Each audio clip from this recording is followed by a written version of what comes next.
C'est une question qu'on me pose souvent, mais avec des noms différents.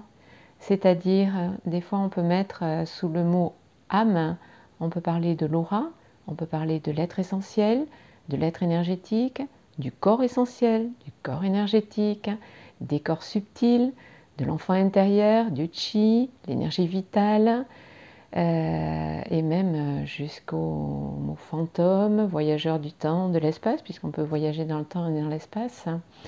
Et donc reconstruire l'âme, oui, bien sûr, on peut. Elle n'attend que ça en fait.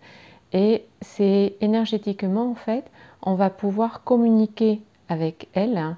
On va pouvoir communiquer avec l'être essentiel qu'on a à l'intérieur, qui sous-tend tout notre être, hein, et réussir à dialoguer avec l'âme ou avec le corps essentiel, le corps énergétique. Ça veut dire, c'est réapprendre comment lui parler. Et on va, en rééquilibrant, en allant voir les zones du corps énergétique, de l'âme qui a été affectée par ce qu'on a vécu et comment on l'a vécu, qu'on va pouvoir reconstruire l'âme ou le corps énergétique. Et au fur et à mesure de ce dialogue, tout en rééquilibrant, en comprenant de mieux en mieux cette part de nous-mêmes, puisqu'elle nous sous-tend complètement, en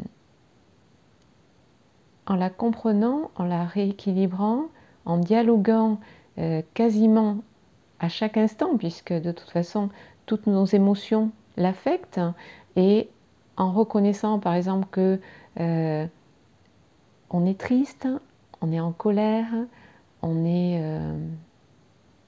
perdu par des choses que l'on trouve très injustes, tout en rééquilibrant avec nos mains, avec notre pensée, en méditation ou pas, on va lui permettre de recontacter ce dialogue qui est rompu en règle générale avec l'âme, avec notre corps essentiel, alors que c'est notre énergie vitale. Sans elle, on n'est rien. Et donc, rééquilibrer, on peut rééquilibrer notre corps énergétique, notre âme, tout simplement.